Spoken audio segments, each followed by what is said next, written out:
Mateus 13, 44, Provérbios 1, 2. Mateus 13, 44 diz: o reino dos céus é como um tesouro escondido num campo. Certo homem, tendo-o encontrado, escondeu-o de novo, e então, cheio de alegria, foi. Vendeu tudo o que tinha e comprou aquele campo. Comprar o campo tem um preço. Trouxe cartão? Vamos dividir em 7 vezes sem juros. Chegou a hora de falar do preço. Para falar do preço, vira sua Bíblia para Provérbios 18, 1 e 2.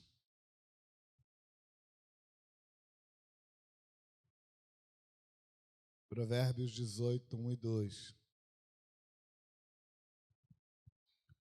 O solitário, toca na pessoa perto de você e fala assim: o solitário não é você.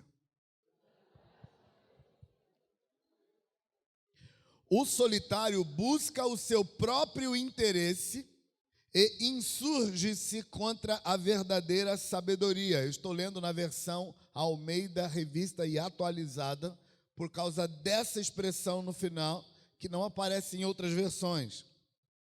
Por causa dessa expressão, verdadeira sabedoria. Embora outras versões digam palavras que correspondam à verdadeira sabedoria, mas eu queria exatamente essa. O reino dos céus, aliás, o solitário, busca o seu próprio interesse e insurge-se contra a verdadeira sabedoria. Eu quero que você pense numa sabedoria que não é verdadeira, que é falsa.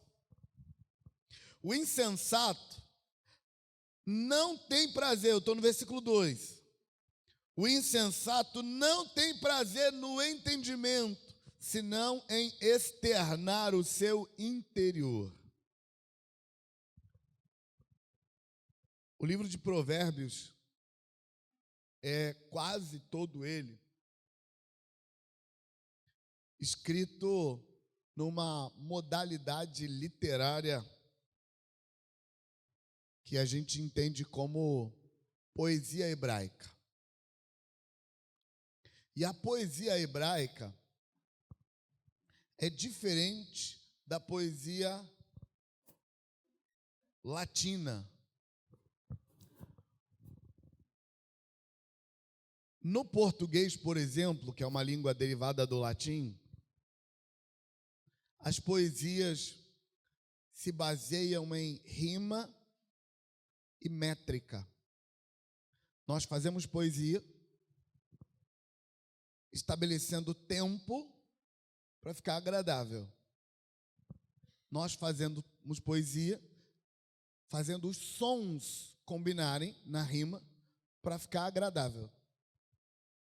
De tal forma que as nossas poesias falam aos nossos sentidos.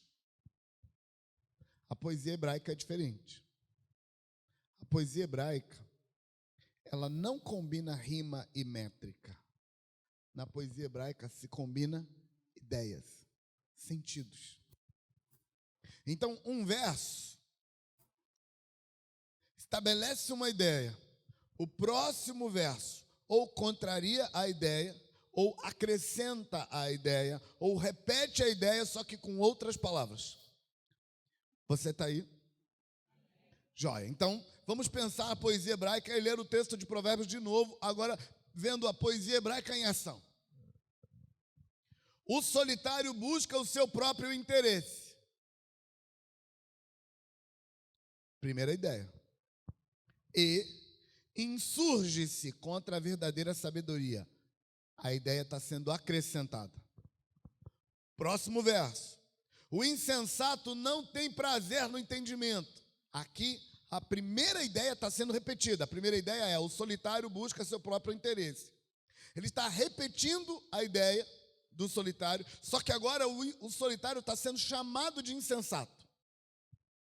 O insensato não tem prazer no entendimento. Ele era solitário, agora ele é insensato. No primeiro verso, ele busca o seu próprio interesse. No segundo verso, ele não tem prazer no entendimento. Não ter prazer no entendimento é não ter prazer em entender o outro e ser entendido, em entrar num acordo. Ele não tem prazer em se relacionar, em fazer a relação funcionar, a comunicação ser entendida. Ele não tem prazer nisso. O que é uma repetição da primeira ideia. O solitário busca seu próprio interesse. O insensato não tem prazer em entender o outro, senão em externar o seu interior. Quando o insensato externa o seu interior, ele só está preocupado em falar o que ele sente e não em entrar num entendimento. Quando ele faz isso, ele está repetindo a ideia do segundo verso: insurge-se contra a verdadeira sabedoria. Pegou? Poesia hebraica em ação. O solitário busca o seu próprio interesse e insurge-se contra a verdadeira sabedoria. O insensato não tem prazer no entendimento, senão em externar o seu interior. O segundo versículo, o versículo 2, pode ser perfeitamente percebido na disputa entre duas pessoas barraqueiras discutindo. Quem aqui já teve a rica oportunidade, gente, porque é uma oportunidade rica? Para quem estuda a gente, é a alma latente, pronta para ser estudada. Quem já teve a oportunidade de ver dois barraqueiros discutindo? Já tiveram? Eu, sinceramente, adoro. Mas eu só adoro se eles não me meterem na briga. Se eles estiverem lá discutindo entre eles e eu puder ficar daqui olhando, só estudando como que eles fazem, o que eles põem para fora, o que eles dizem, expressões faciais, expressões corporais, emoções latentes em ação. Adoro. É uma oportunidade de ouro para estudar o ser humano com a alma latente, porque na hora do barraco, a alma está no seu estado puro. Não tem controle nenhum. Está solta na vida. Então, quem quer estudar a alma, está pronta.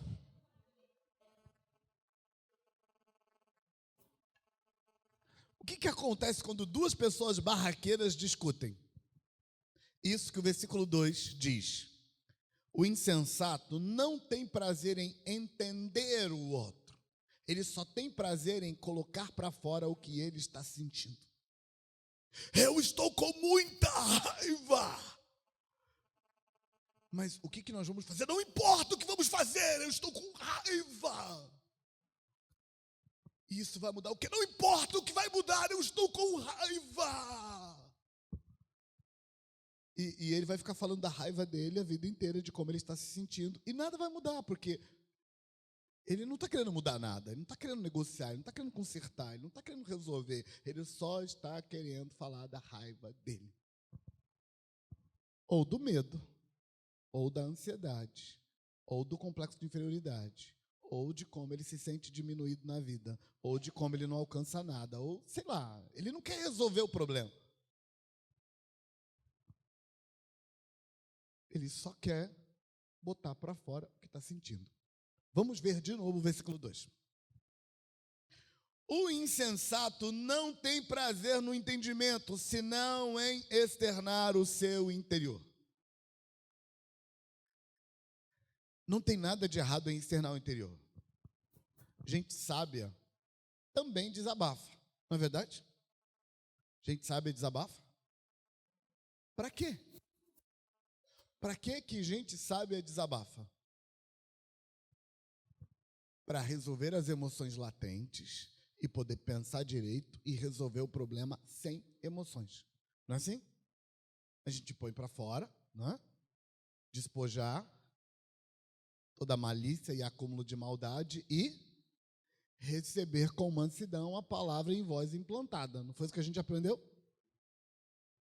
Então, Para alguém sábio, desabafar é importante? É. Mas, para se resolver, para o insensato, ele nem sabe que está desabafando. Porque ele nunca quis desabafar, ele não planejou desabafar. Ele só quer botar a dor dele para fora e, de preferência, fazer o outro sentir o que ele está sentindo. Insensatos em estado de dor costumam dizer assim: eu só quero que aquele desgraçado sinta o que eu senti naquele dia. Ele não sabe o que eu sentia, mas ele vai saber. Porque a única coisa que ele quer é fazer o outro sentir o que ele está sentindo. Porque o fato de ele estar sentindo é muito importante para ele. Toque numa pessoa perto de você e diz para ela assim: o que você sente não é tão importante assim. Resolve isso logo.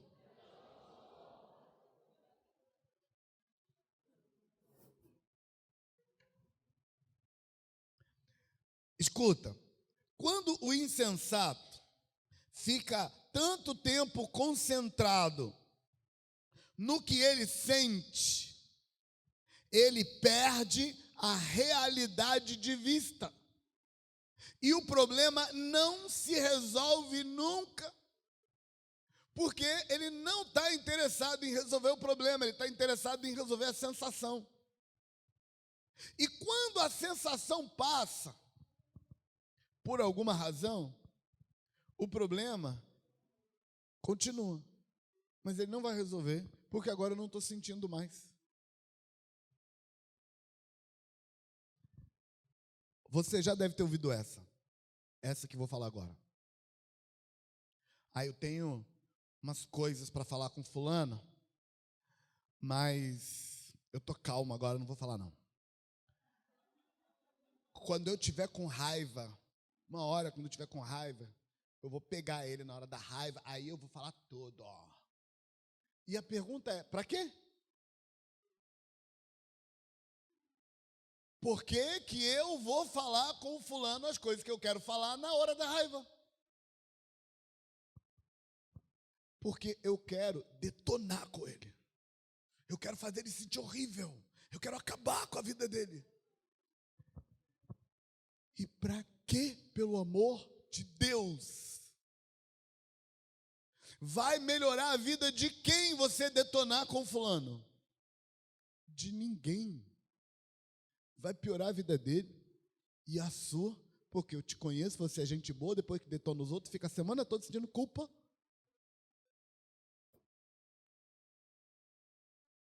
Não resolve. O insensato não tem prazer no entendimento, ele só quer externar o interior.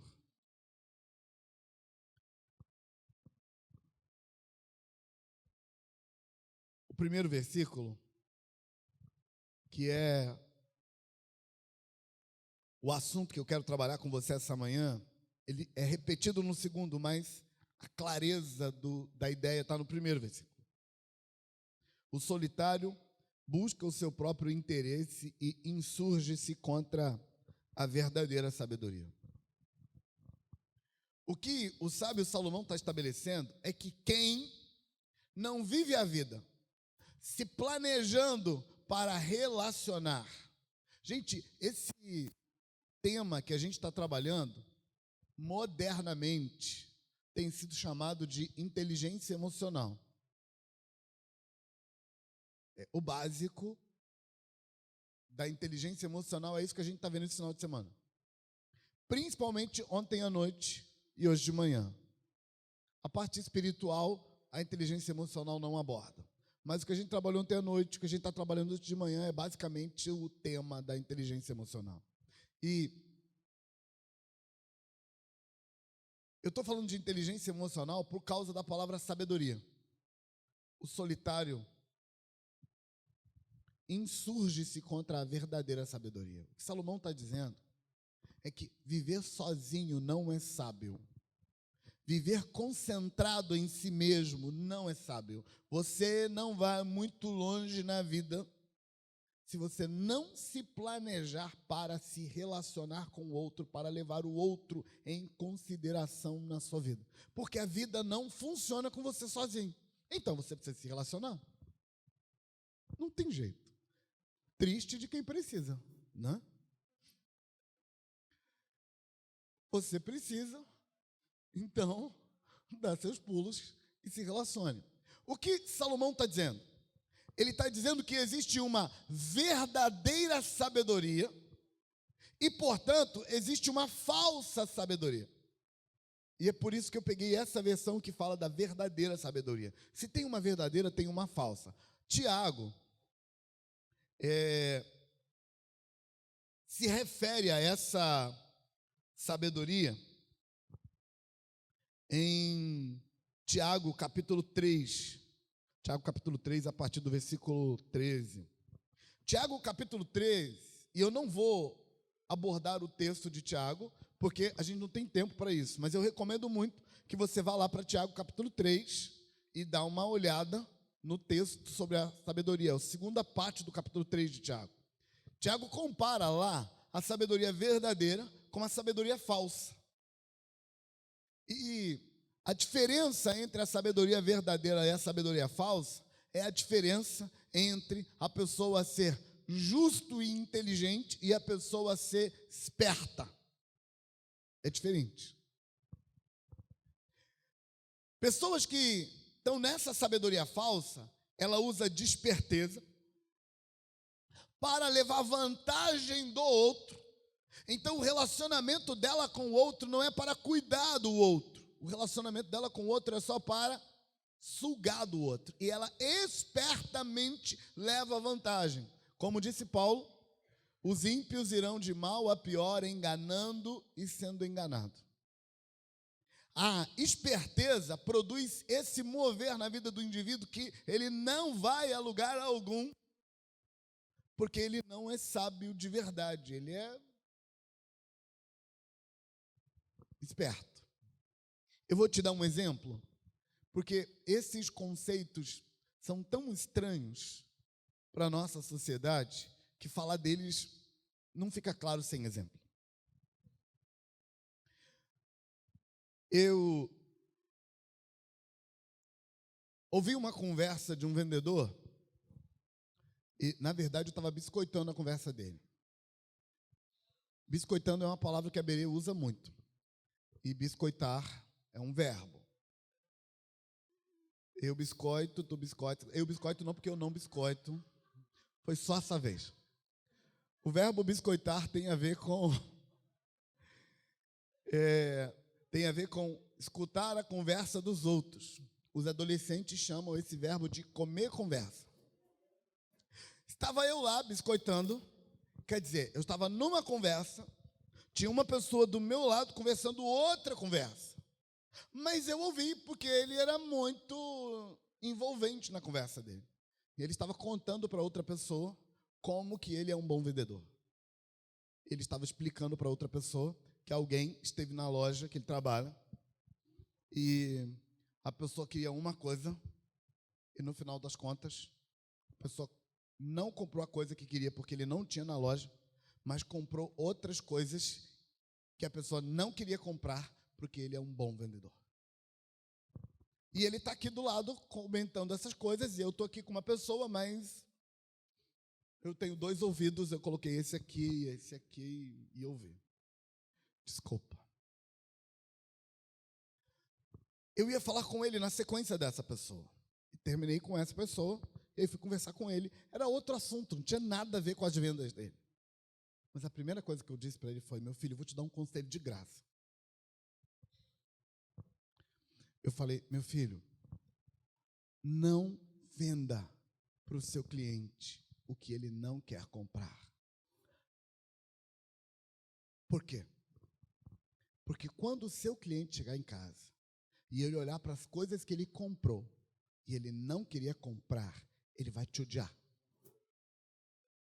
Você é bom de vendas, então você é capaz de entrar na cabeça do indivíduo e fazer ele pensar o que você quer que ele pense, mas ele só estará sob seu controle por alguns poucos minutos enquanto você está na frente dele. Assim que ele se afastar de você, ele sai do seu controle e ele não pensará mais com a multidão de argumentos que você enfiou na cabeça dele.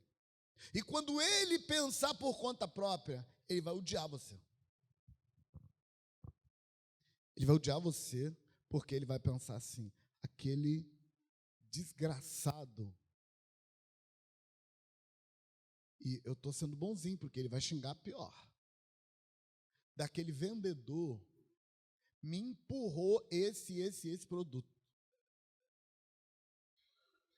Quem já viveu isso e xingou o vendedor quando chegou em casa? Estou te falando. Eu falei para ele, o seu cliente vai te odiar quando ele olhar o produto que ele comprou. E aí duas coisas vão acontecer. Ele vai evitar você e a sua loja e vai falar mal de você para quantas pessoas ele puder. E aí eu disse para ele, o resultado disso vai ser: você vende agora e não vende nunca mais. Então eu disse para ele, melhor coisa é você dizer para o seu cliente assim: não compre isso, porque não é bom para você. E o seu cliente sair da loja sem comprar nada, você perdeu uma venda e ganhou um cliente para todo sempre.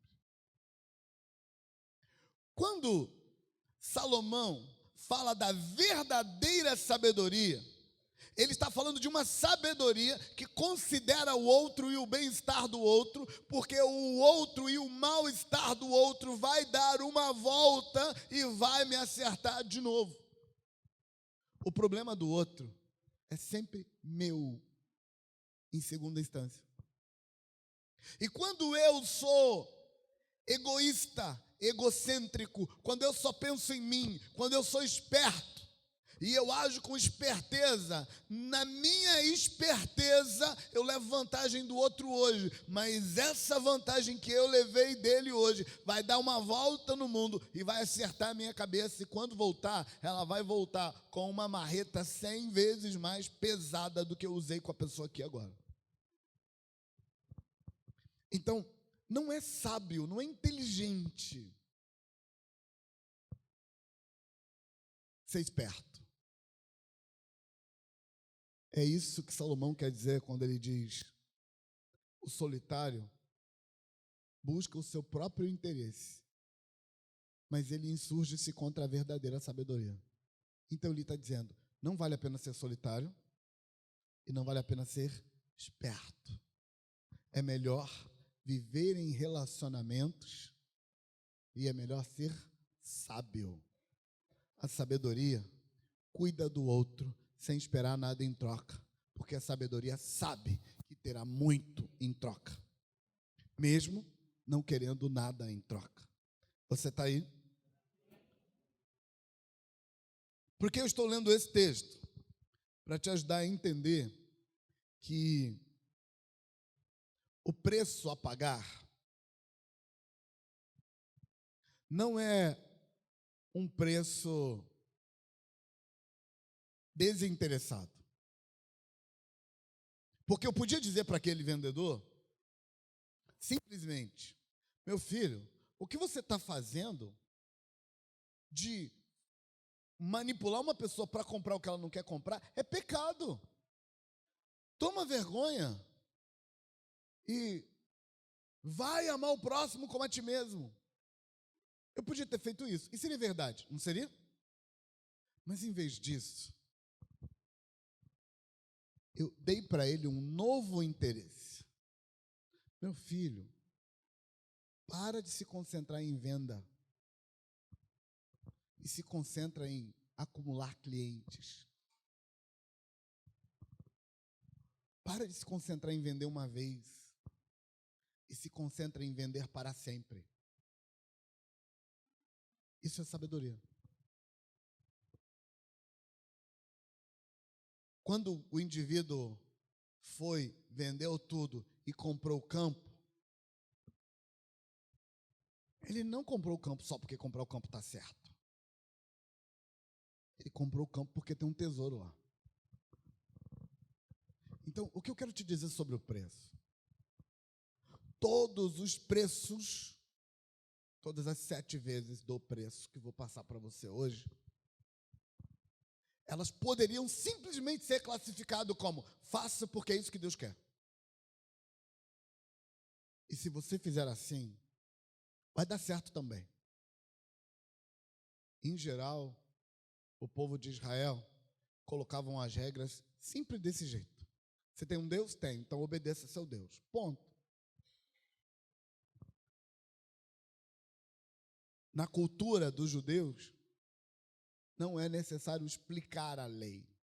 Só é necessário aplicar a lei. O que eu vou ganhar com a lei? Não importa, faça. Você tem um Deus? Tenho. Esse aqui é seu Deus? É. Então ele mandou você fazer, faça. E quem se submete, sabiamente, vai ganhar dividendos. Foi isso que Salomão quis dizer quando ele disse que a sabedoria nasce no temor do Senhor. Pessoas tementes a Deus são sábias. Mesmo que essas pessoas tementes a Deus não tenham um QI alto e não consiga fazer os cálculos que, por exemplo, eu fiz com aquele vendedor, ajudando ele a entender: meu filho, você está estragando sua carreira, conseguindo uma venda boa, mas está estragando a carreira. Esse indivíduo não tem que entender isso. Ele só tinha que amar o próximo como a si mesmo. Se ele ama o próximo como a si mesmo, ele não tem que entender nada sobre inteligência emocional, nem tem que entender de vendas, nem tem que entender de clientes. Se ele ama o próximo como a si mesmo, que é o que manda a lei, ele não faria isso com aquele coitado daquele homem que comprou um monte de coisa que não precisava. Porque eu fiquei com pena do homem. Quando eu escutava ele se gabando, fiquei com uma pena. Coitado, gente. O cara gasta um dinheiro que não tem, compra um monte de coisa, chega em casa e olha, não preciso disso. Só porque o vendedor é bom. Eu fiquei com pena. Se você teme a Deus, você obedece os mandamentos, porque teme a Deus. Resultado de obedecer os mandamentos? Sabedoria. Porque quem é sábio vai fazer o que é certo. Mas vai fazer o que é certo porque sabe que vai dar um resultado lá na frente. Quem é temente a Deus vai fazer o que é certo, porque Deus mandou. Mas ele também vai ter um resultado lá na frente igual o outro que entendeu o que estava fazendo. Então, eu quero que você entenda que se você não entender, pague o preço a si mesmo, que vai dar certo lá na frente. Você está aí? 7 desafios para manter a unidade. Desafio número 1: valorizar a unidade acima dos interesses individuais. Eu tenho uma escolha. Ou eu mantenho a unidade e levo lucro, e tomo prejuízo, quer dizer, eu mantenho a unidade e tomo prejuízo, ou eu quebro a unidade e recebo um lucro. O que é mais importante, a unidade ou o lucro? A unidade. Lembra que Jesus podia ter pedido qualquer coisa, mas ele pediu unidade? Por quê? Porque se você tiver a unidade, o resto vem junto. Você está aí? Então, toda vez que o que tiver em jogo for a unidade, não importa qual seja a outra coisa, a unidade tem que ser mais importante. Eu vou fazer a unidade acontecer. Jesus estava falando de unidade no capítulo 18, que a gente trabalhou ontem de manhã.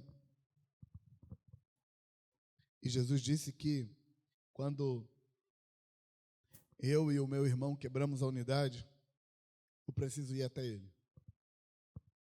e fazer a unidade voltar. Haja o que houver. E se o irmão não quiser a unidade comigo de jeito nenhum, já fiz tudo que podia fazer, então eu preciso tirar ele da unidade para que a unidade funcione sem ele. Mas eu não posso parar de lutar pela unidade até tê-la. Porque a unidade é mais importante do que qualquer coisa. Você está aí? Então, primeiro desafio, valorizar a unidade acima dos interesses individuais. Segundo desafio, separar o que sinto do que sou para não me sentir falso. Segundo desafio, separar o que sinto do que sou para não me sentir falso. Escuta isso. Satanás chama de falso quando você age para o bem da unidade, ele chama isso de falsidade, porque ele quer ver o circo pegar fogo. Então, quando você está sentindo raiva, mas é alguém importante para você, e você engole, ignora a sua raiva, e em vez de socar, você afaga a cabecinha e chama de querida. Oh, querida.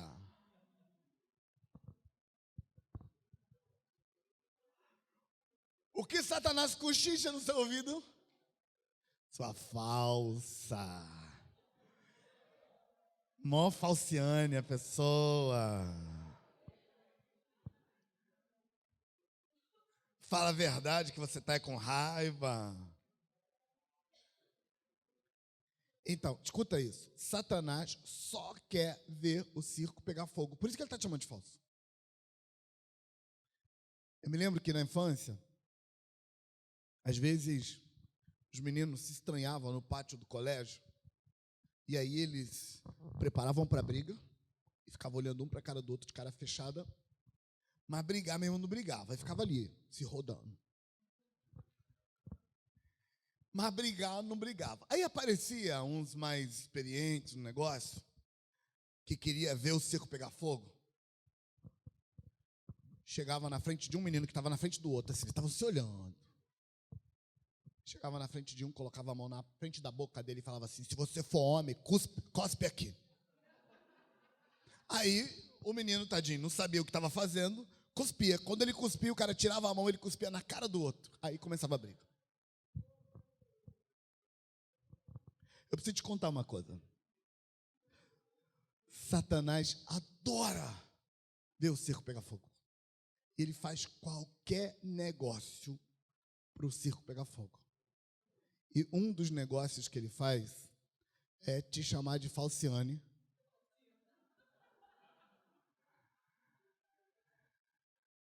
Mas o verdadeiro nome disso, escuta, se eu estou com raiva de uma pessoa, eu consigo chegar para ela e falar calmamente, tratá-la com educação, abençoar a vida dela, afagar a cabeça e dar um beijo. O nome disso não é falsidade. O nome disso é domínio próprio, maturidade. O nome disso é inteligência emocional. Mas Satanás chama de falsidade por quê? Porque ele quer ver o circo pegar fogo. Por isso, escuta. Por isso, eu preciso aprender a separar o que eu sinto do que eu sou. Lembra do salmista? Vocês viram isso numa visão de cura.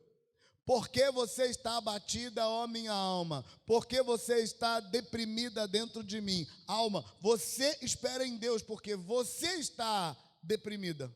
Você está abatida, eu não. Quem está com raiva? Minha alma. Quem está odiando fulano? Minha alma. Quem está chateado? Minha alma. Quem está sentindo inveja? Minha alma. Eu estou bem. Eu não tenho esses problemas. Minha alma tem. Eu estou bem. Eu sei que o conceito não ficou claro ainda. Porque eu estou dando para você um conceito que vai na contramão da cultura. Então, ele não faz sentido. Você ainda vai se sentir falso.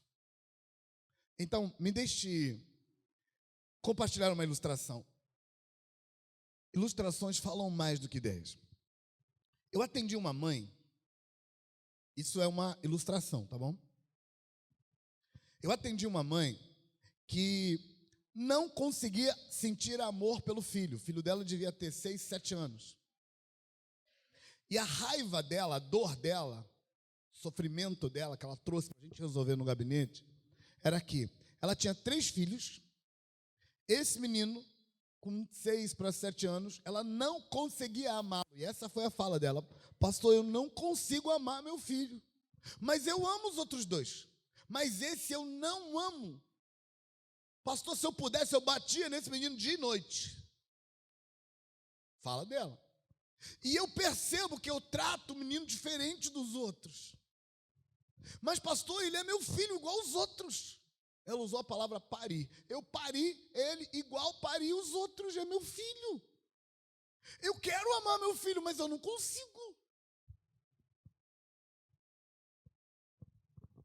Começamos a estudar a história dela para entender por que ela não ama o menino.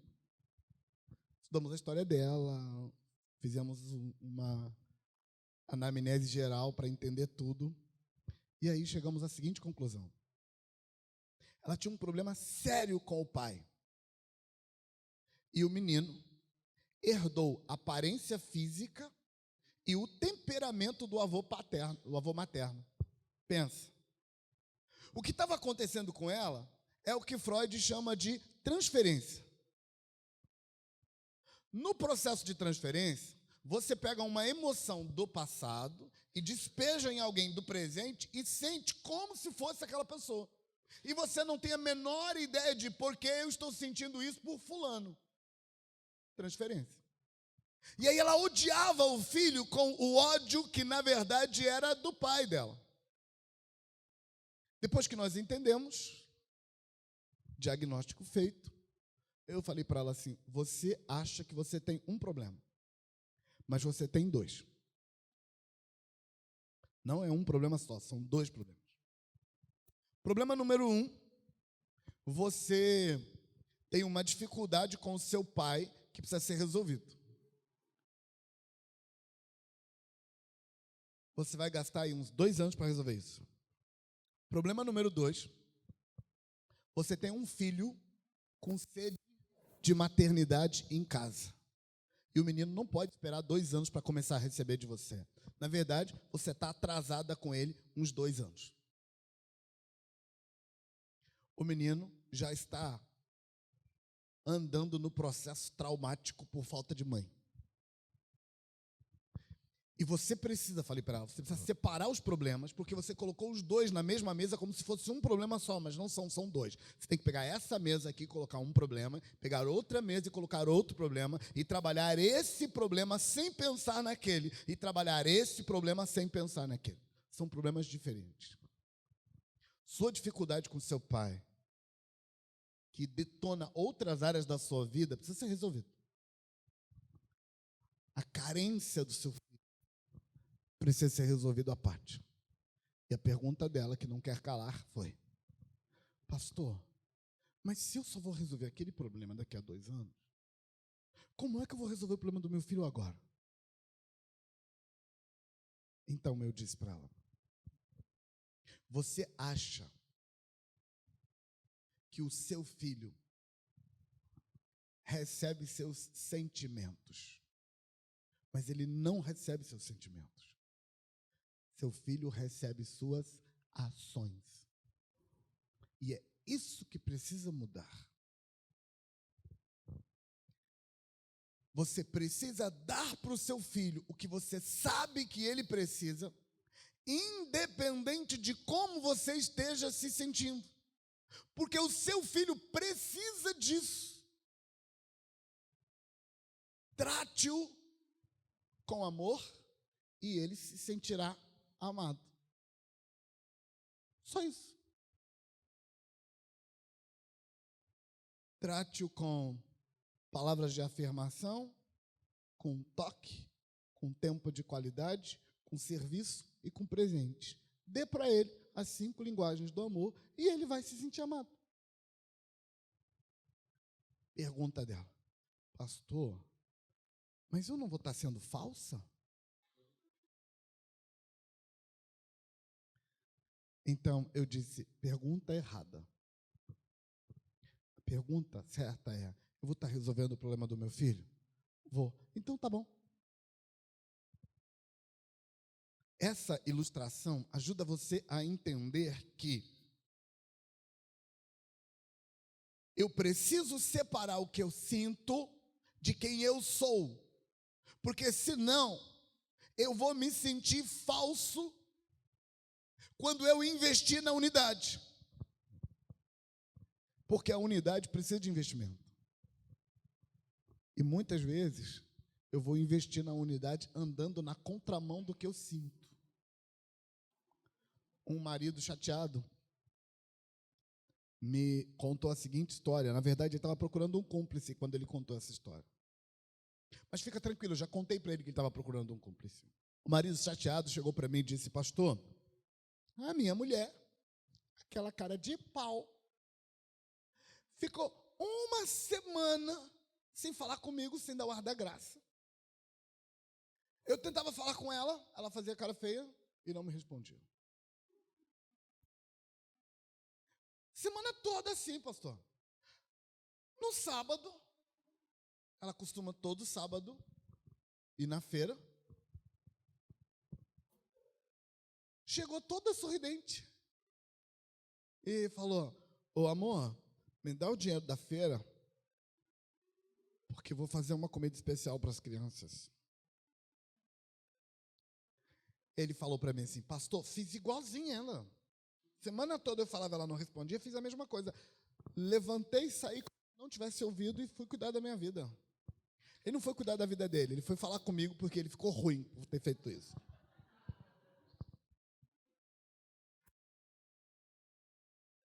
Pastor, você não acha que eu estou certo? Não, eu não acho que você está certo. Mas pastor, na hora que ela não está precisando de mim, fica de cara feia. Na hora que precisou, mudou tudo. Ah, não é assim não, pastor. Então, o que eu disse para ele? Eu falei para ele: meu filho, quem é o supridor da casa? Você. Quem que tem que botar dinheiro em casa para as crianças comerem na hora do almoço? A refeição especial de sábado. Você. O estado emocional da sua mulher ou o seu estado emocional não muda isso. Você ainda é o supridor da casa. Ah, mas eu não estou me sentindo bem. Isso não muda a sua obrigação. Faça. Toca na pessoa do lado e fala para ela assim: faça.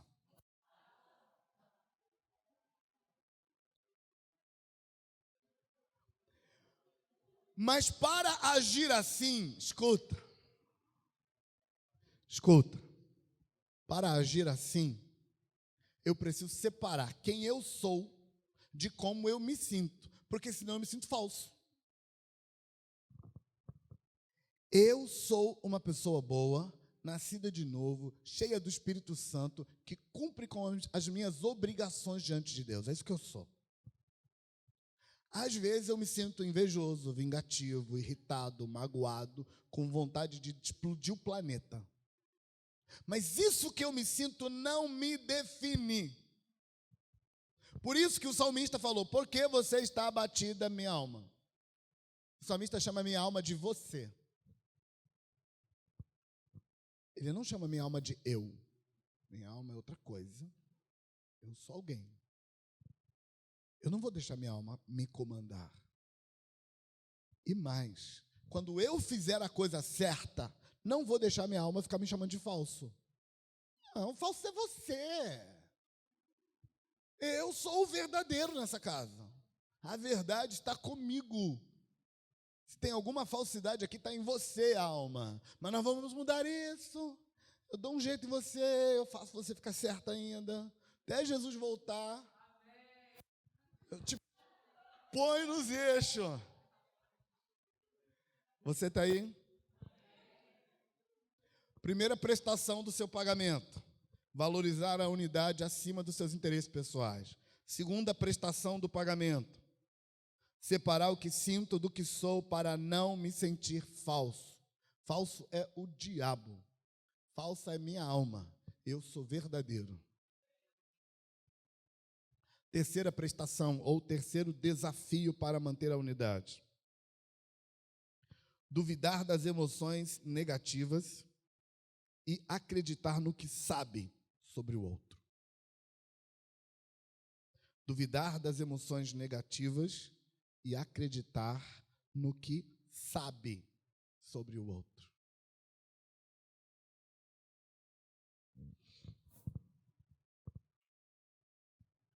Em geral, nossa sensação nos define.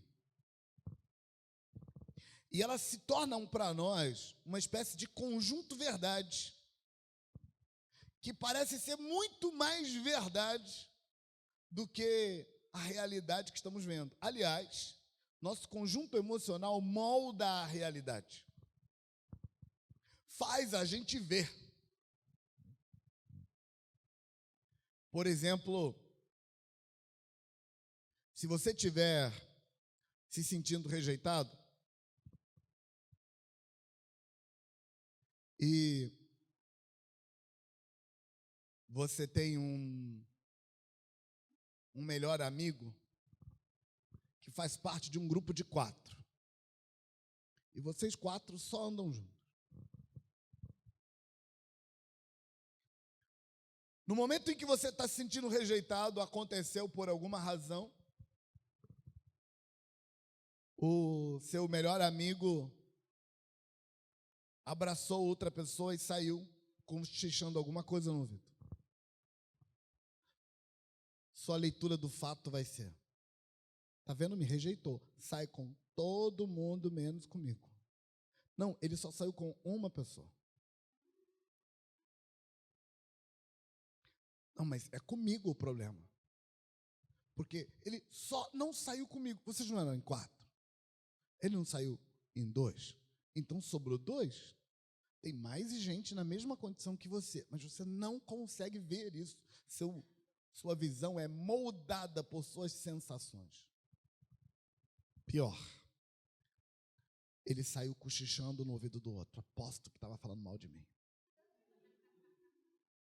Mas como é que você sabe que ele está falando mal de você? Ora, eu não estou lá. Mas tem um monte de gente que também não está lá. Ele não pode estar falando mal, por exemplo, do Papa Francisco, que também não está lá. Não, se bem que do Papa Francisco ninguém tem coragem de falar mal, né? Madre Teresa de Calcutá. Ele pode estar falando mal de 7 bilhões de pessoas que não seja você, mas você tem certeza absoluta que é de você. Por quê? Porque sua emoção de rejeição molda como você enxerga o mundo. O mundo vai ser enxergado sob sua percepção de dor psicológica. Por que você está vendo o mundo assim? Porque você está se sentindo rejeitado. E nessa sensação, você tem 10 evidências. Das 10 evidências, uma concorda com a sua sensação e 9 discordam e comprovam categoricamente que sua sensação está errada. Mas você não consegue ver as 9 que comprovam o contrário, e você só consegue ver a 1 e a endeusa e coloca ela no patamar mais alto. Olha aqui, ó, a prova cabal de que é isso está aqui. Você olhou as outras provas? Não, não quero. E aqui eu preciso abrir um parênteses para ajudar você que não está nesse jogo. Porque eu te coloquei como quem está jogando o jogo. Você é a pessoa envenenada. Mas eu estou te tirando de fora e você está olhando a outra pessoa envenenada. Dentro desse parênteses que estou abrindo.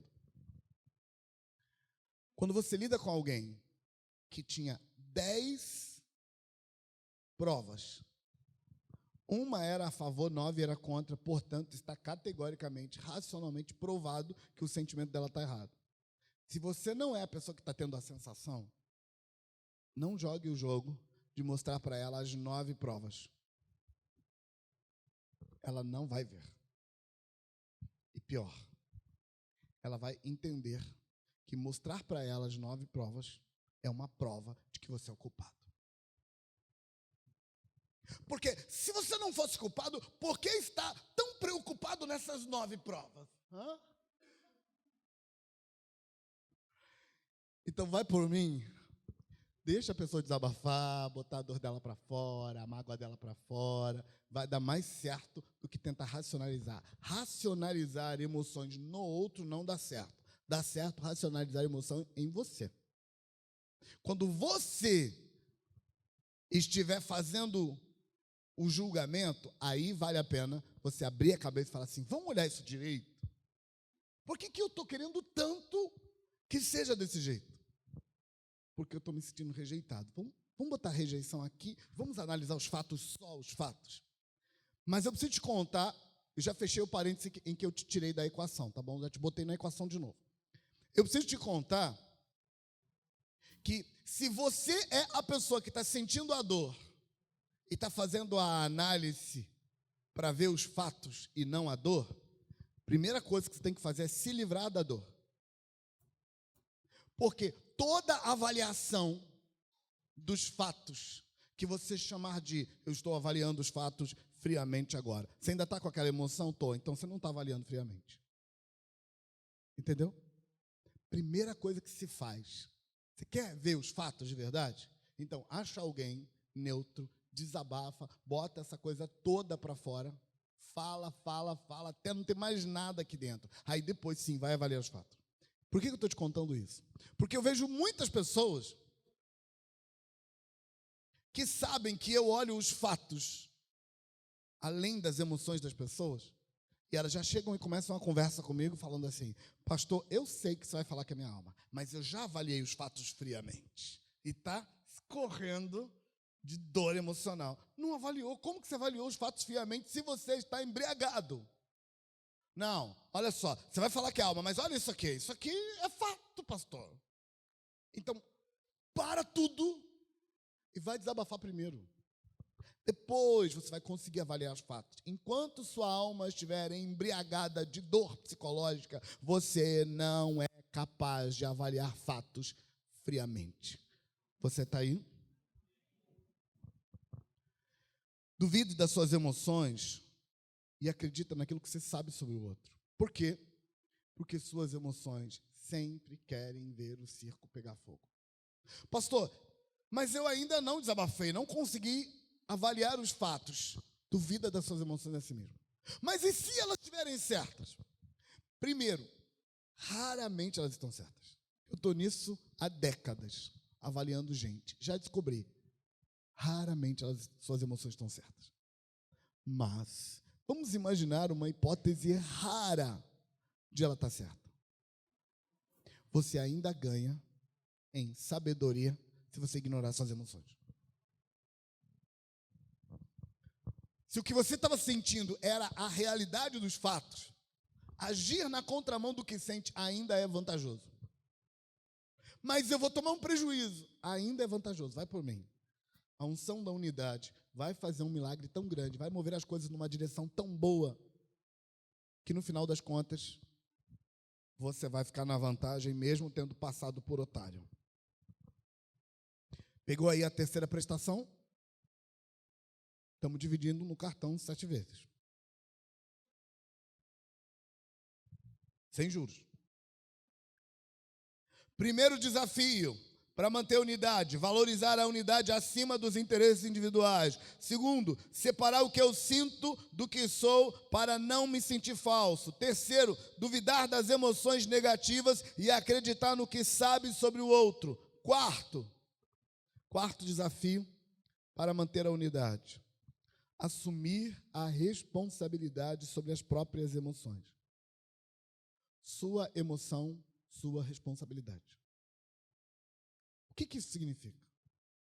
Significa que toda vez que você está com raiva e diz que o problema é do outro e que você está aguardando que o outro resolva para você parar de sentir raiva, você está no caminho errado. Minhas emoções, meu problema. Mas eu só vou me sentir diferente quando o outro mudar. Não, você vai se sentir diferente quando você mudar. Como eu me sinto é um problema meu. Mas o outro fez para eu ficar com raiva. O que o outro fez é problema dele. O que você sente é problema seu. Resolva o que você sente. Por quê? Porque o outro não vai mudar. E eu vou ficar esperando o outro mudar para eu parar de sentir. E aí eu continuo sentindo. E quanto mais eu vejo que o outro não melhora para eu mudar a minha sensação, mais a minha sensação ganha veneno e ganha força. E pior é que na minha dor em relação ao outro, eu vou estar sempre torcendo que o outro fique pior para alimentar o meu sentimento de vingança e a minha sensação de que o outro está pagando o preço do que fez comigo. E quanto mais eu vejo o outro bem, pior eu fico. E quanto pior eu ficar, mais eu verei o outro bem. Porque na minha dor, qualquer coisa de bom que acontecer com o outro, eu vou registrar como uma injustiça. Vou me sentir mal. Muitas vezes eu escuto pessoas falando assim: fulano fez isso, isso e isso comigo, olha lá como é que a vida dele está boa. Eu conheço o fulano e eu sei que a vida dele não está boa, mas não adianta dizer para essa pessoa que não está, ela não vai entender. Porque ela quer, porque quer acreditar que a vida é injusta e que o outro está bem e ela está mal. Então, você precisa separar as coisas. A vida de fulano é da conta dele. Minhas emoções é da minha conta. Eu estou com raiva. Eu preciso parar de sentir raiva, porque essa raiva está me envenenando. Essa raiva está atrapalhando o meu sistema circulatório, está criando ansiedade, está criando depressão. Essa raiva está me matando. Eu tenho que resolver minha raiva.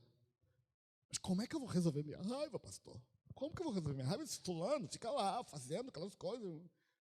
Então, sua raiva não tem que ter a ver com o que fulano está fazendo ou deixando de fazer. Sua raiva é um problema seu.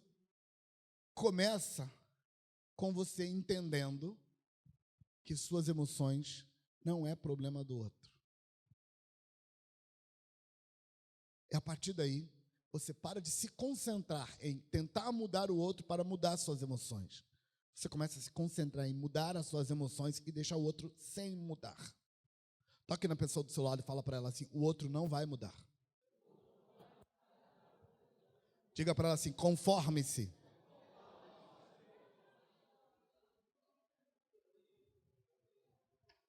Eu sei que a sua alma gritou agora.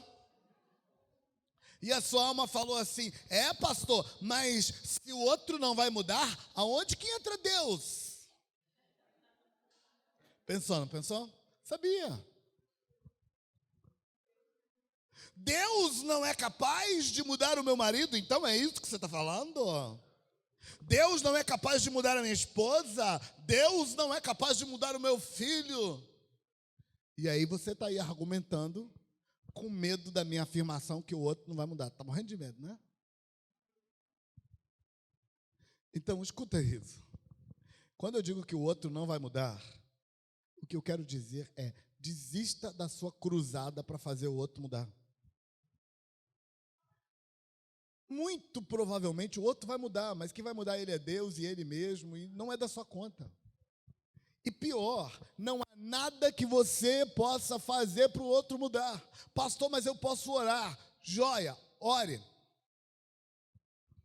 Mas não fica esperando o outro mudar para você mudar a sua vida. Porque você adia a sua vida para esperar o outro mudar.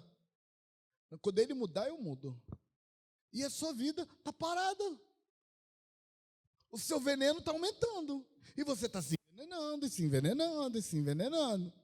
Esse veneno que está aí dentro vai gerar, se Deus livre e guarde, né?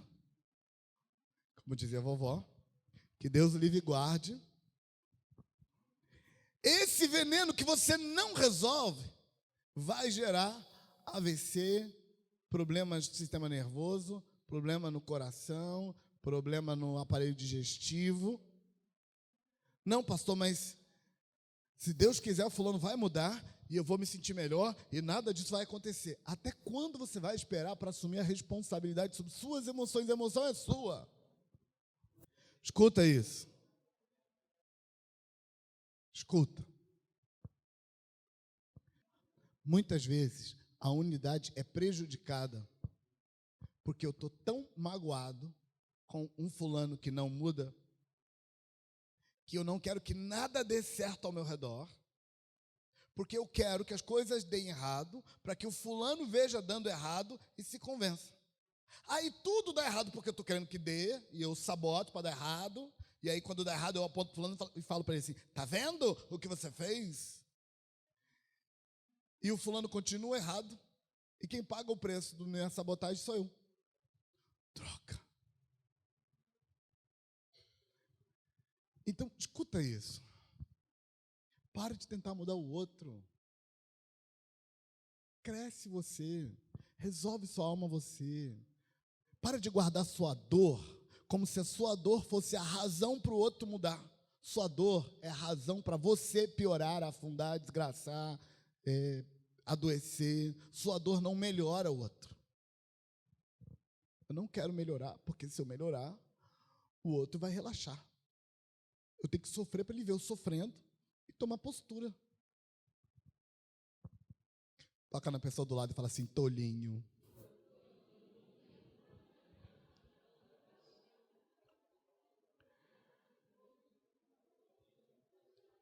Assumir responsabilidade sobre suas próprias emoções. Para você que é líder do programa de cura, para você que é facilitador, para você que é conselheiro leigo, para você que é pastor, escuta uma coisa. Quando eu falo de assumir responsabilidade sobre suas próprias emoções, eu estou falando de um conceito que as pessoas que entram novas no programa de cura não são capazes de alcançar. Entendeu?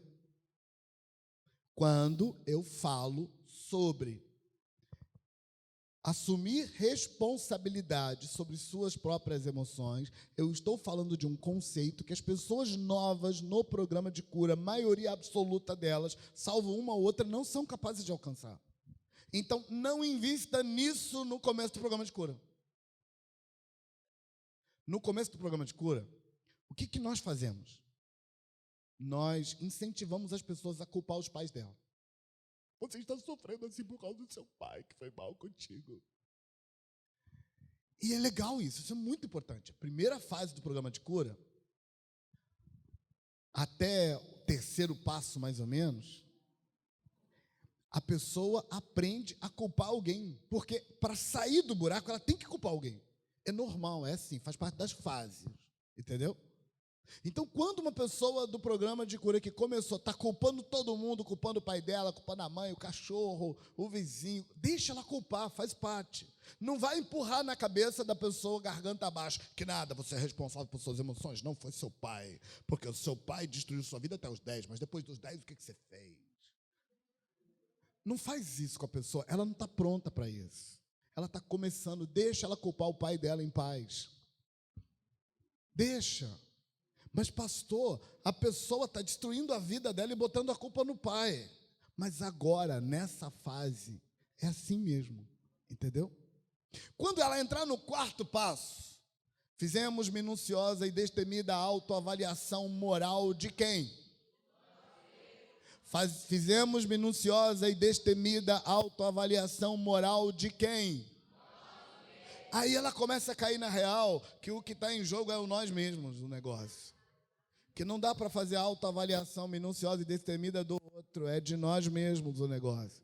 E ela começa a perceber que sim, é verdade, o pai dela feriu, mas ela continuou a destruição na vida dela, e o responsável pela vida dela hoje é ela.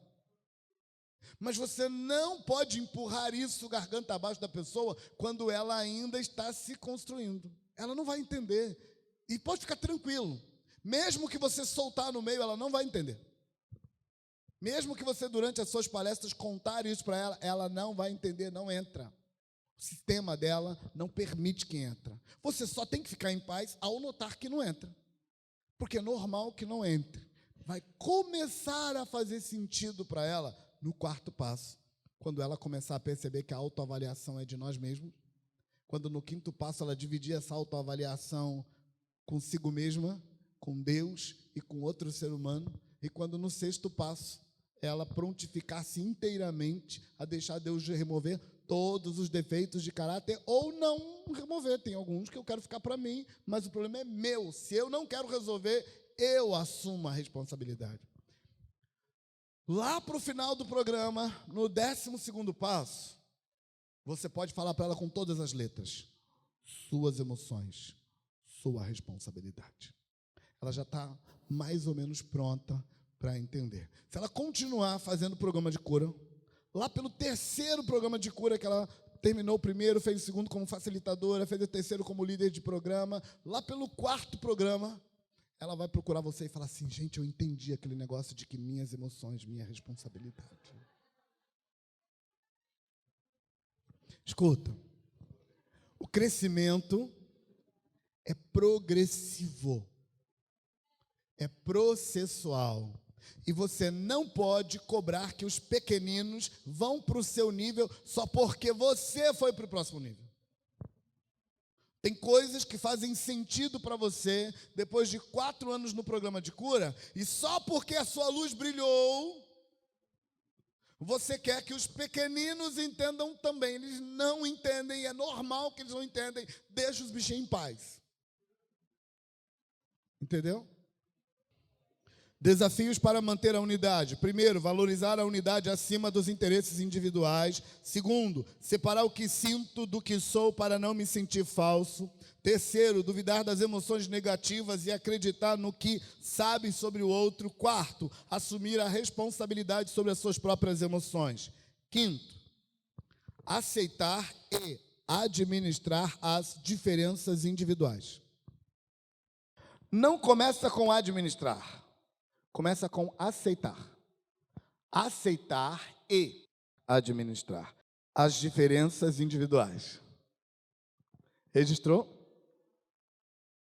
Então, por que aceitar é importante?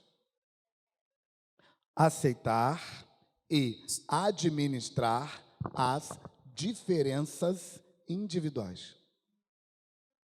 Não é só administrar, é aceitar.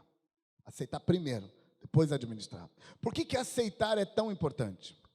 Porque nossa geração vive debaixo de uma premissa de liberdade, igualdade e fraternidade. A gente tem uma conversa fiada, que não é real nem aqui nem no céu, de que todos são iguais. Gente, isso é doideira. É só você olhar ao seu redor. Olha ao seu redor falando essa frase: todos são iguais. E veja o tamanho da besteira que você está falando. Mas a gente enfiou na cabeça que todos são iguais. O problema da premissa de que todos são iguais é que eu quero que o que me faz bem faça bem para o outro, o que faz bem para o outro faça bem para mim, que o que torna a minha vida confortável torna a do outro também confortável. Gente, isso não é assim em lugar nenhum. Tem coisas que tornam a minha vida muito confortável e que acaba com a sua. Tem gente que não dá conta. E eu tenho de entender o outro. Os africanos fazem uma refeição por dia. Alguns tribos africanas fazem uma refeição por dia. Eles estão bem, obrigado. Eles acham super estranho que você coma tantas vezes num dia só. Eles acham muito estranho. Se a gente estabelecer que eles estão certos, então você está encrencado. Se a gente estabelecer que você está certo, eles estão encrencados. Você deve estar pensando que não, né? Mas estão. A vida deles está indo bem daquele jeito. Escuta isso. Tem diferenças. E antes de administrar as diferenças, você precisa aceitá-las. Aceitar que o outro é diferente de mim. Mas, principalmente, aceitar que eu sou diferente do outro.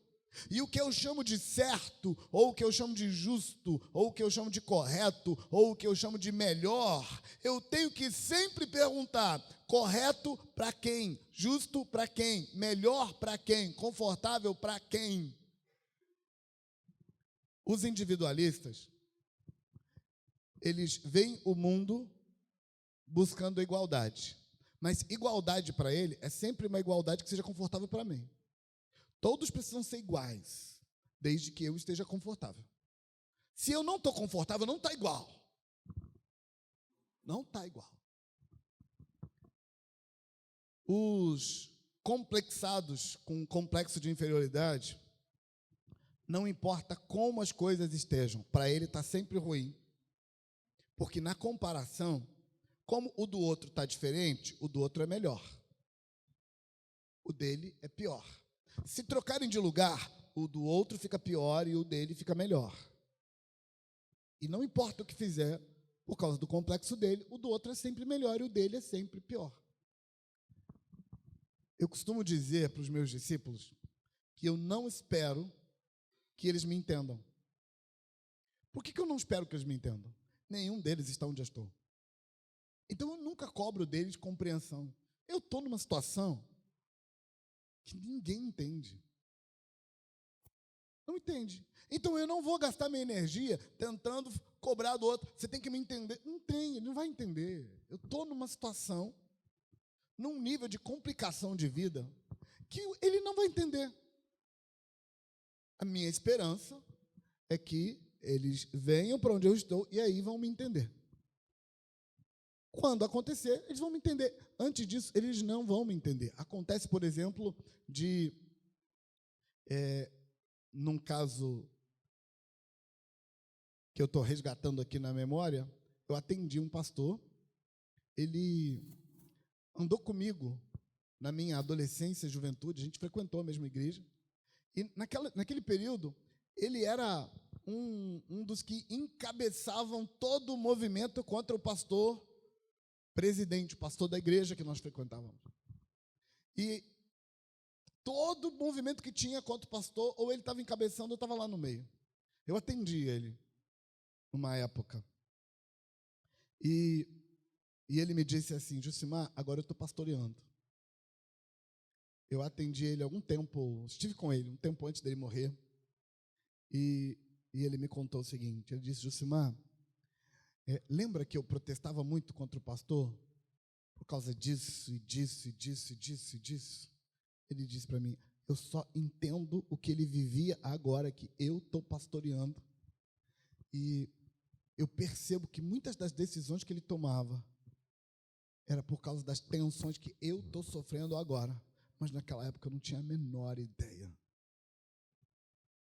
E aí você está pensando assim: opa, pô, agora você sabe, né? Mas deixa eu te contar uma coisa. Todos nós somos assim. O mundo é sempre interpretado sobre o ponto de vista de onde a gente está. A gente não consegue ver o mundo de onde o outro está. E é por isso que eu tenho que aceitar que as pessoas são diferentes, que o mundo delas é diferente, que a percepção delas é diferente. E entendendo as diferenças, então eu posso administrá-las. Mas a primeira coisa é aceitar. Então, aceitar e administrar as diferenças individuais. Algumas diferenças gerais, porque tem algumas diferenças que vão muito para o campo do indivíduo, mas tem algumas que são gerais. Por exemplo, temperamentos diferentes. Ds diferentes de Is, diferente de S, diferente de Cs. Diferente de D com I, diferente de D com S, diferente de D com C. E por aí vai. Temperamentos diferentes jeito de lidar com a vida diferente. Quero manter a unidade? Quero. Então, eu tenho de aceitar a diferença. Então, administrar a diferença. Outra diferença que é geral, gênero. Homem é diferente de mulher. E eu sei que toda vez que a gente fala que homem é diferente de mulher, sua cabeça logo pergunta assim, mas e os LGBT? LGBT tem outras siglas. LGBT, ABCD, F, G, H, I, J, L, M, N, P, Q, XZ. Você fica pensando assim, mas tem os homens, tem as mulheres, mas tem... Não tem. Eu estou falando de diferença de gênero. Eu não estou falando de diferença de opção sexual. Um homem pode ter a opção que ele quiser na vida dele. Uma mulher pode ter a opção que ela quiser na vida dela. A vida é dela. Não tem nada com a vida dela. Mas que tem homem, tem mulher, tem homem, tem mulher. Ponto, falei. O conjunto que acompanha o homem enquanto ser masculino, estou falando de tudo que o organismo dele produz, torna ele um indivíduo diferente em relação ao outro. Totalmente diferente em relação ao outro. Mas a opção sexual dele é homossexual. Não muda nada, ele ainda tem um corpo de homem e que tem um conjunto de relações que são diferentes. A mulher, ela tem opção homossexual, ela ainda tem um conjunto de mulher.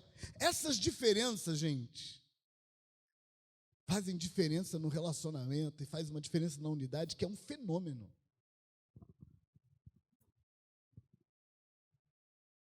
Há alguns anos, mandaram um e-mail para mim, e salvo pelos palavrões que tinha no e-mail, eu adorei a ideia.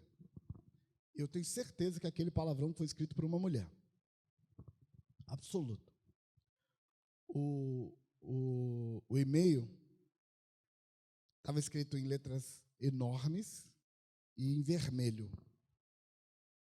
E ele dizia assim: você está cansado de... E aí começou a colocar características que os homens falam mal das mulheres. Está cansado de nhenhenhen, está cansado de feminilidade, está cansado de TPM, está cansado de menstruação, e foi botando uma lista de coisas. Está cansado, está cansado, está cansado disso, está cansado daquilo, e depois do cansado de cada coisa, colocava uma reticências. Está cansado disso, está cansado daquilo, está cansado daquilo, está cansado daquilo. No final, colocou bem enorme, assim, casa com homem, e um palavrão.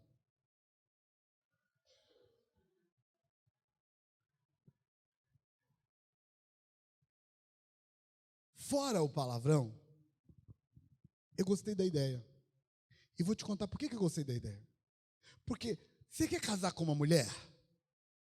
Então, leva o pacote.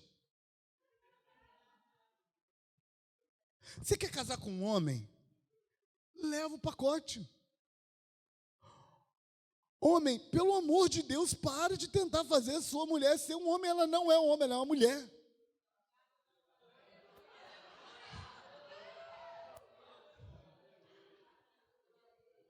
Mulher, para de tentar fazer seu homem ser um maricas. Ele é um homem. Deixa o homem ser homem em paz.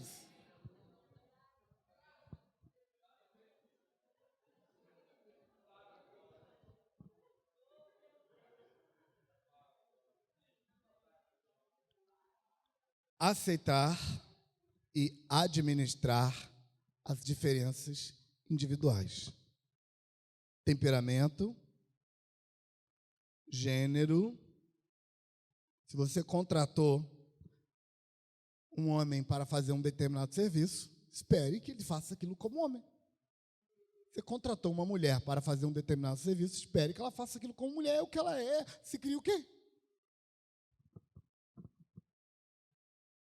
E outra diferença que também é generalizada é a diferença no condicionamento. Pessoas que vêm de uma determinada família trazem consigo um determinado condicionamento. Pessoas que vêm de uma outra família trazem consigo um outro condicionamento. Quer viver com essas pessoas? Aceite o condicionamento dela. Ela é assim. Pastor, mas a gente pode mudar as coisas. Claro que pode. Mas você quer viver em unidade? Para de pensar em mudar as coisas e começa a a aceitar as coisas. Se você quiser ver em unidade. Mas um paradoxo maravilhoso é que pessoas que foram aceitas como são, elas têm muito mais energia para mudanças do que pessoas que não foram aceitas como são e são pressionadas para mudar.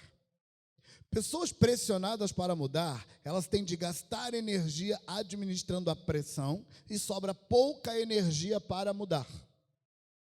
Registrou isso? Pessoas que são pressionadas para mudar têm que gastar energia para administrar a pressão e sobra pouca energia para mudar.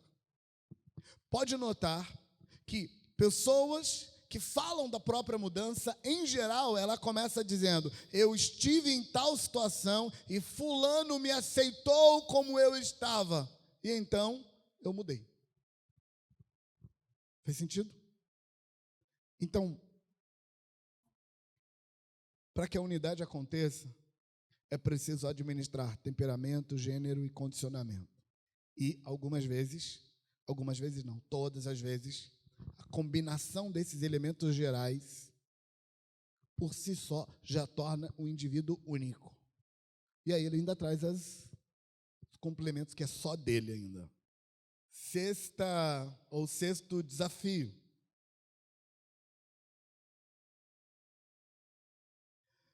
Sexto desafio.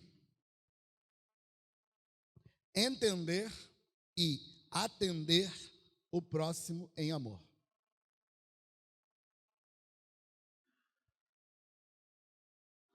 Entender e atender o próximo em amor. Por que entender antes de atender? Porque eu não quero que você vire refém dos desejos e manipulações do outro. Se você quer realmente ser instrumento de Deus na vida do outro, antes de atender, é preciso entender. Por que é preciso entender? Porque muitas demandas que as pessoas trazem para a gente atender, porque a gente é o próximo, principalmente depois que as pessoas escutam falar sobre unidade, as pessoas manipuladoras, elas são capazes de usar até a unidade para te manipular. Ela quer tirar algo de você, então ela chega perto e fala assim: eu estou prestes a quebrar a unidade. Não estou aguentando. Pelo amor de Deus, você me ajuda. Ou seja, fique com medo de eu quebrar a unidade e faça as minhas vontades. Pessoas manipuladoras fazem isso com qualquer coisa. Então, antes de atender à necessidade do outro, entenda se essa é a coisa certa a fazer para ajudar essa pessoa, e se o que você vai fazer vai realmente ajudar essa pessoa, ou se o que você vai fazer, na verdade, vai destruir a vida dela. Uma pessoa, por exemplo, viciada em crack,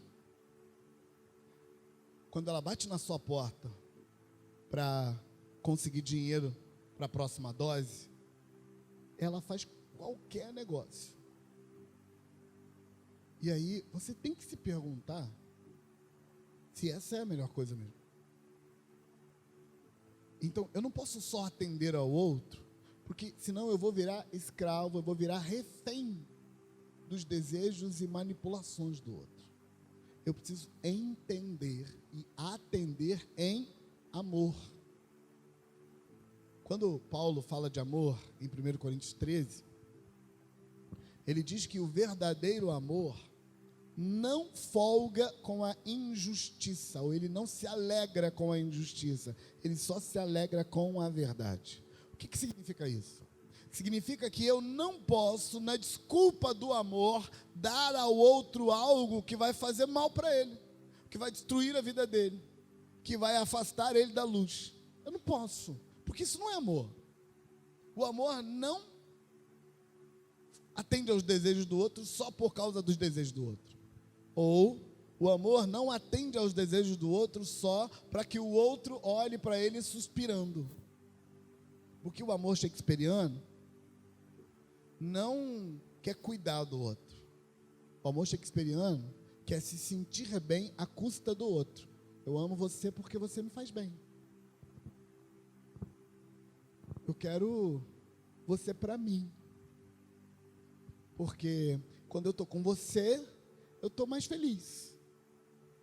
Quando ele vai falar de amor, ele fala mais eu na declaração de amor dele do que você. Porque é o eu que conta. Eu estou com você porque eu estou bem, eu estou com você porque eu estou feliz, eu estou com você porque você me ajuda, porque você me dá colo, porque você me carrega, porque você faz isso por mim. O eu é que está no centro do negócio. Mas esse não é o amor bíblico. O amor bíblico é o amor de 1 Coríntios 13. Quer entender amor bíblico? Leia 1 Coríntios 13. É um amor que eu aceito pagar o preço para você ficar bem.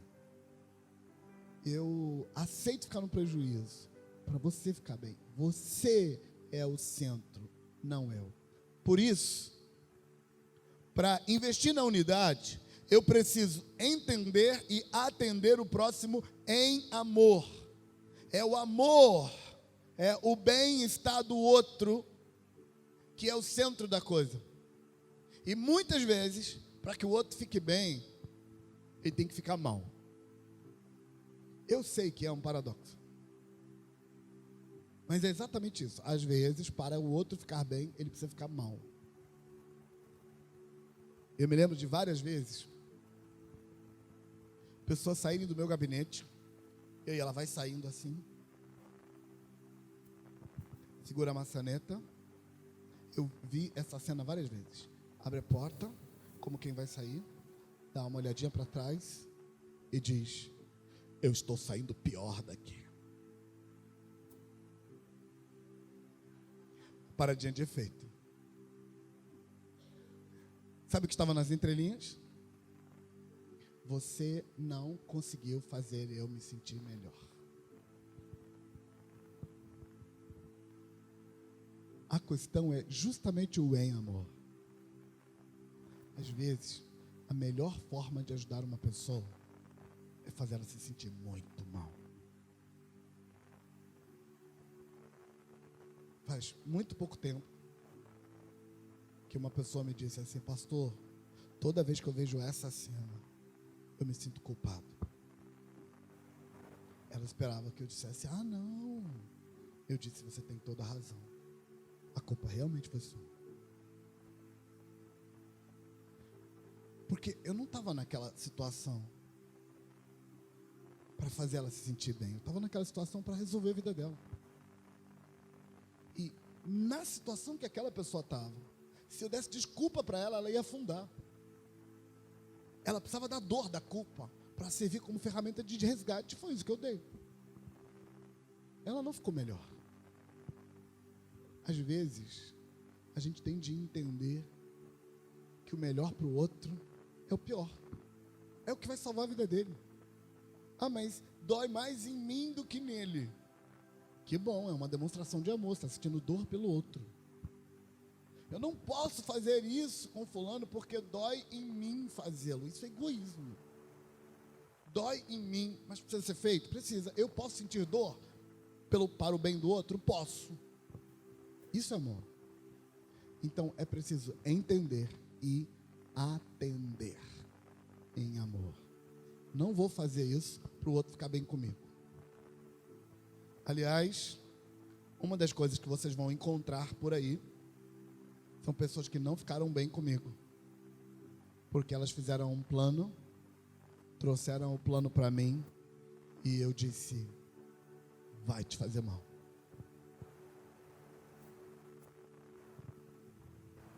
Mas pode ir, mas vai te fazer mal. Quando o pai do filho pródigo recebeu o filho falando assim: pai, me dá minha parte da minha herança.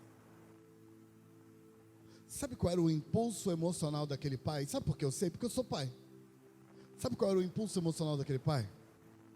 O impulso emocional do pai era falar assim: do nada, fica aí, quieto, faz, que você vai para lá só destruir sua vida.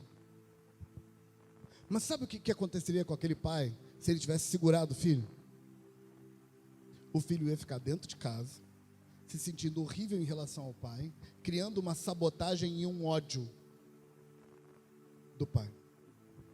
Mas hoje, mais amanhã, ele iria assim mesmo. Mas, quando ele fosse, ele iria com uma amargura 10 vezes maior do que aquela que ele estava sentindo naquela hora. E o resultado é que um dia ele ia comer comida de porco de qualquer jeito. Só que ele não ia se lembrar que papai é bom. E eu posso voltar porque ele está lá. Ele não mudou comigo. Ele ainda é o mesmo pai bondoso de sempre. Quando você não dá para o outro o que ele precisa, você dá para o outro alguma coisa que faça ele gostar de você, você não está amando ele.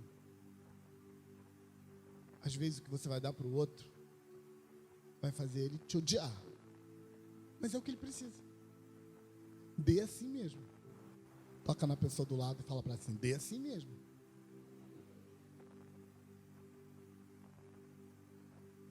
Por último, e agora nós terminamos, eu vou falar esse, vou fechar minha Bíblia. Vencer a malícia e aceitar a ingenuidade. Vencer a malícia e aceitar a ingenuidade. O que é malícia? Malícia é uma tendência que vem com o ser humano. Uns mais, outros menos. A malícia vem desde o Gênesis. Então está na genética humana. Alguns vêm naturalmente com mais malícias, outros vêm naturalmente com menos malícia. Mas a malícia pode ser ampliada pelo treinamento ou pode ser reduzida pelo treinamento. E a malícia consiste na capacidade de procurar e ver o pior do outro. Pessoas muito maliciosas estão sempre vendo nas situações a manifestação do pior do outro. Em geral, as pessoas espertas, lembram da sabedoria que eu falei de manhã? Tem a sabedoria e tem a esperteza. Pessoas que não são sábias, que são espertas, se gabam de ser maliciosas. Pessoas espertas acusam os ingênuos de não terem malícia. Você provavelmente, se tem um pouco de ingenuidade em você, já ouviu alguém apontando o dedo para você e falando assim, também você não tem malícia. Gente, pelo amor de Deus, a vida não é assim não. Você não tem malícia, tem que ter malícia, gente. Toque numa pessoa do lado e fala para ela assim, não tem que ter malícia.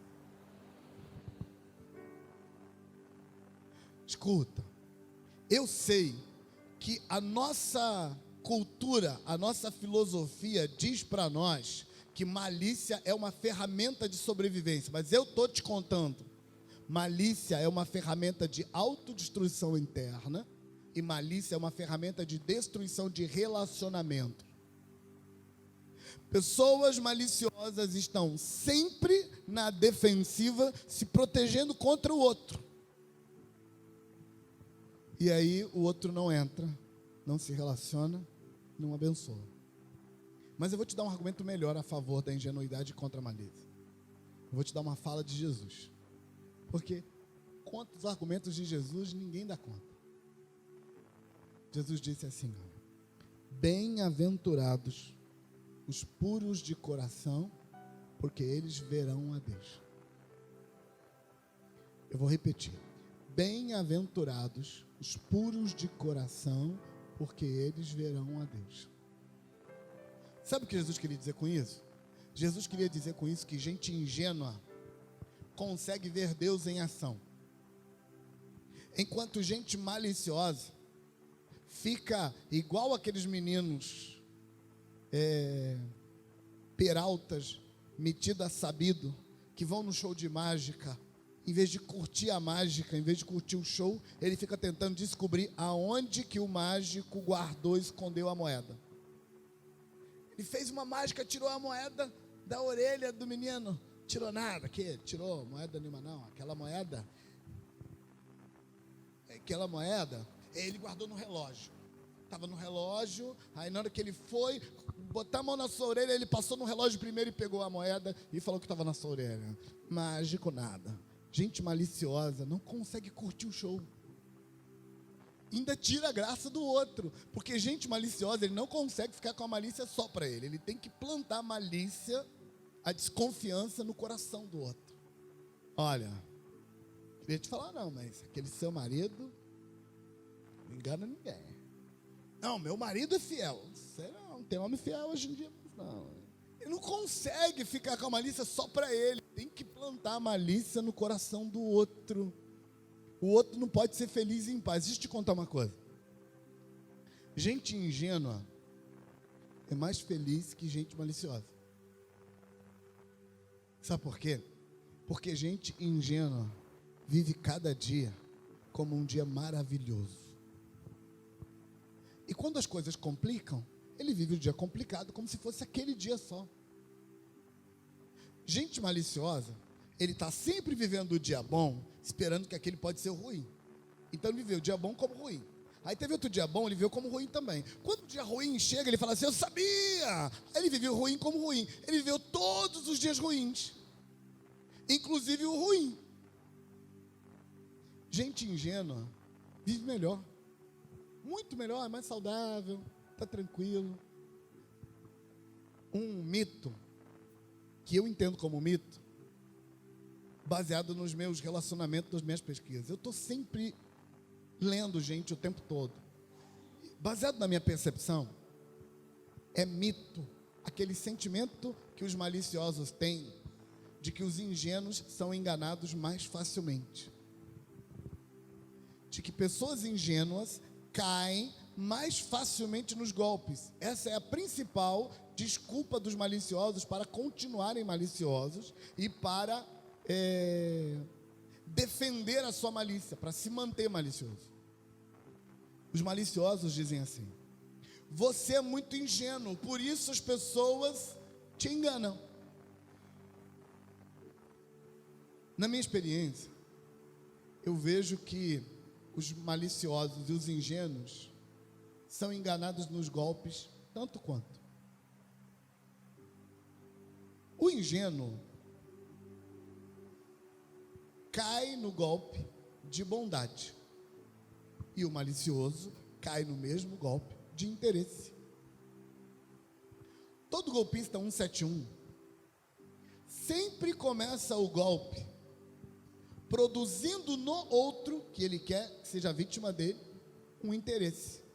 Nenhum golpista começa o golpe apelando apenas para a bondade da pessoa. Ele apela sempre para um interesse. Olha, se você cair no meu golpe, não é assim que ele fala, né? Mas é isso que ele quer dizer. Se você cair no meu golpe, você vai ganhar bastante. O ingênuo normalmente não faz muita questão de ganhar bastante. Ele entra pensando assim, tadinho, ele está precisando de ajuda, né? Vou ajudar. E ele cai. Mas o malicioso também cai querendo levar vantagem. Os dois caem no mesmo golpe. Mas o ingênuo, depois que ele cai no golpe, e você mostra para ele, tá vendo? Caiu no golpe. O ingênuo pode falar assim, não, mas eu queria mesmo ajudar ele. E eu ajudei. E Deus sabe. Está resolvido para ele. O malicioso vai passar umas 2 semanas se roendo de raiva.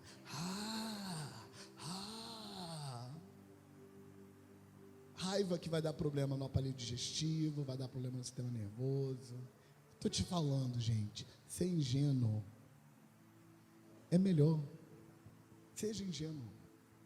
Se na minha ingenuidade eu promovi a unidade e fui enganado, que bom, eu promovi a unidade. Mas não deixa os maliciosos te enganarem e te dizerem que você é enganado porque é ingênuo. Não, todo mundo é enganado. Todo mundo passa dificuldade. Todo mundo cai num conto ou outro, uma hora ou outra. Todo mundo é roubado. Todo mundo esquece as coisas. Todo mundo acontece. Com o ingênuo e com o malicioso. Mas Jesus não falou do malicioso, bem-aventurados os maliciosos, porque eles verão a Deus. E Jesus falou dos ingênuos. Bem-aventurados os puros de coração, porque eles vão ver Deus agindo. Sabe por que os puros de coração veem Deus? Porque quando o milagre acontece, o ingênuo só se alegra. O malicioso fica tentando descobrir se aquilo foi Deus mesmo. A gente que é ingênuo vive melhor. A unidade não suporta a malícia. Pessoas que cultivam a malícia tendem a ser o pivô o tempo todo de quebrar a unidade, porque ela está sempre vendo a má intenção do outro. Às vezes tem, às vezes não tem. Eu tenho uma política comigo: sempre acreditar no melhor do outro, até que fique completamente provado o contrário. É claro que quando ficar provado que o outro não está com boa intenção, aí já não é mais ingenuidade, é falta de senso. Descobrir que o outro está com má intenção, tem que agir à altura da má intenção dele. Mas até que fique provado que ele está com má intenção, eu acredito no melhor dele. Eu vou te contar que Deus intervém por causa da unidade, e na minha vida acontece assim. Algumas pessoas que estavam com má intenção, por causa da minha ingenuidade, no andar da carruagem a intenção dela muda. Estava com má intenção, mas muda e fica com boa. E todas as pessoas que me disseram assim: pastor, fulano está com má intenção, ó, cuidado com fulano. No final das contas, eles voltam para mim e falam: pastor, fulano, eu me enganei com fulano, ele não estava não com má intenção. Estava, mas mudou a intenção no andar da carruagem. E não importa, porque eu estou querendo unidade. Outras pessoas, no andar da carruagem, elas não mudam a intenção delas. Na verdade, algumas pessoas começam com má intenção e a má intenção delas vai aumentando, aumentando, aumentando. Não é problema meu, é problema de Deus. E eu vou te contar uma coisa: Deus sempre intervém, sempre, todas as vezes. Não houve uma vez que Deus não interviu para me salvar.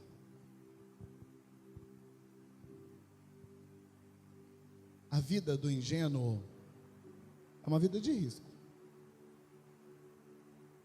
É igual menino simples andando no parapeito do prédio. Em vez de andar assim, ele anda assim. Feliz. É super perigoso. Essa é a vida de gente ingênua. Mas Deus está lá. E ele chega no final bem, saudável, funcionando. Eu estou descrevendo minha vida para você. Eu estou o tempo todo em perigo. Mas a parte boa é que eu nunca vejo. Já assistiu um filme antigo chamado A Vida é Bela? Quem já assistiu esse filme? Então, aquilo é ingenuidade. Eu recomendo. O filme, ele é um pouco pesado, porque ele se passa na Segunda Guerra Mundial, e ele conta a história de um garoto que foi levado para o centro de concentração junto com o pai judeu. E o pai judeu brinca com o menino e convence o menino que ali no campo de concentração eles estão jogando um jogo e vai ganhar o jogo quem for mais durão e conseguir se esconder dos soldados que se vestiam. Não deixa eles te verem e seja duro, não vai ficar por aí chorando, deixa ninguém te pegar sendo mole não. O menino brincou feliz no campo de concentração o tempo todo. Como várias pessoas não assistiram, eu não vou contar como é que termina. Ó, a Paulinha está falando que tem na Netflix. Então, deixa eu te contar. Você pode dizer assim, mas pastor, no final vai dar ruim? Então eu não quero. Então eu queria te contar que se você for malicioso, no final vai dar ruim também.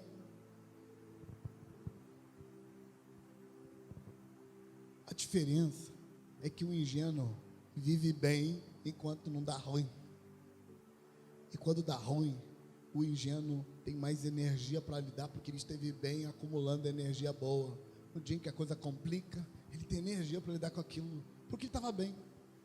O malicioso, ele vai acumulando tensão com medo. No dia que a coisa dá ruim de verdade, ele não tem energia nenhuma para lidar com o problema, porque ele não está bem. A unidade precisa de gente ingênua, gente boba mesmo. Mas a parte boa é que Jesus falou: bem-aventurados os puros de coração, porque eles vão ver Deus em ação. Deus vai intervir e vai salvá-los. Se você é ingênuo e sente vergonha disso, está na hora de parar de sentir vergonha de ser ingênuo. Se você é malicioso e sente orgulho disso, está na hora de parar de sentir orgulho. Porque malicioso não é bom. Não é. É falsa a sensação de segurança que a malícia produz. Falsa, completamente falsa. Pura mentira. Ser malicioso não te torna mais seguro. Ser malicioso torna você mais tenso. Só isso. A unidade abre os céus. A unidade acessa a unção de Arão. A unidade acessa a bênção do irmão. A unidade tem as chaves que abre e fecha nas regiões celestiais. A unidade supre sua carência emocional. E a unidade tem um preço.